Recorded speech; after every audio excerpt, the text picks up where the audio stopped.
Masuk trimester 3 keringatan mulu dan gatal dan muncul ruam area perut. Normal nggak sih? Nah, sebetulnya ada kondisi normal, ada kondisi tidak normal ya.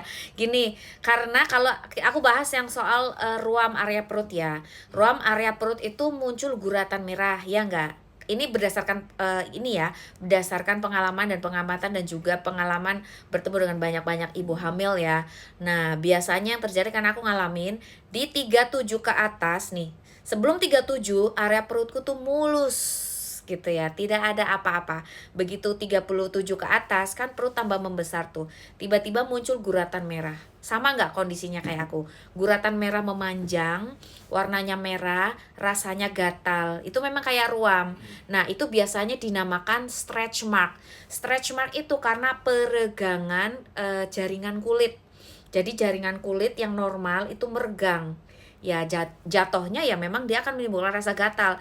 Terlebih lagi kondisi kulitmu itu dehidrasi atau kekurangan cairan atau nggak lembab lah gampangannya. Jadi untuk mengatasinya minum air putih yang banyak, cukupi kebutuhan cairan tubuh ketika hamil supaya badan tuh hidrasinya cukup. Kemudian gunakan pelembab yang aman untuk kulit hamil, yaitu krim-krim anti stretch mark ya. Itu bantu supaya tidak, semoga aja tidak terjadi berlebihan. Karena kadang-kadang gini, stretch mark yang muncul di trimester ketiga itu nanti kalau yang warna merah berubah jadi putih itu nggak kembali ke asal.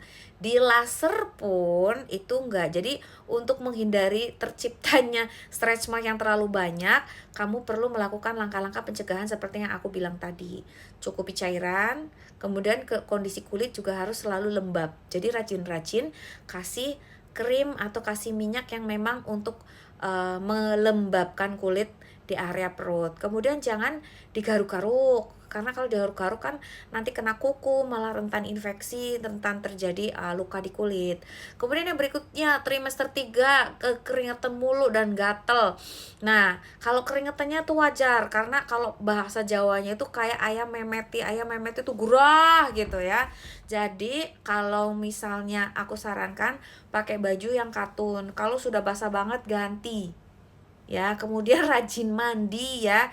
Jangan jorse gitu ya, udah keringetan jarang mandi. Kadang-kadang ada beberapa ibu hamil yang hamilnya males banget gitu, jadi dia nggak mandi. Itu jangan kayak gitu, karena nanti bikin gatel. Gatelnya itu bukan karena gatel hanya keringetan aja, tapi karena udah keringetan, nggak ganti baju, nggak mandi, jorse, akhirnya apa, muncullah infeksi kulit karena bakteri, sehingga tuh bikin gatel. Jadi ada normal, ada nggak normalnya. Nggak normalnya kalau kamu tidak menjaga kondisi hygiene badan kamu dengan baik, maka ya kondisi gatalnya itu berasal dari infeksi di kulit. Ya, nanti kamu entah muncul jamur lah, muncul bakteri lah dan sebagainya ya. Nah, untuk panas, kalau ya ini sedikit pricey ya, memang salah satu cara menjaga itu yaitu kamu punya kipas angin di rumah gitu ya. Aku gunakan baju yang menyerap keringat dan pakai baju katun, jangan polyester. Kemudian kalau punya AC ya nyalakanlah di suhu 25 itu 24. Jadi sejuk. Jadi itu untuk mencegah keringat yang terlalu berlebihan ya. Jangan lupa minum air putih yang cukup supaya tidak dehidrasi, karena kan keringat keluar banyak di trimester 3. Emang iya bener, jadi gurah sekali.